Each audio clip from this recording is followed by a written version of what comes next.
Use the words that she understands. Use teaching aids that are familiar, such as common technique for mixing ORS solution. Give feedback when she practices. Praise what was done well and make corrections. Allow more practice if needed. Encourage the mother to ask questions. Answer all questions.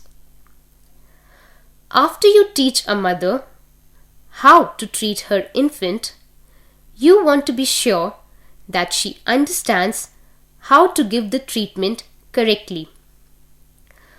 Ask questions that require the mother to explain what, how much, and how many times.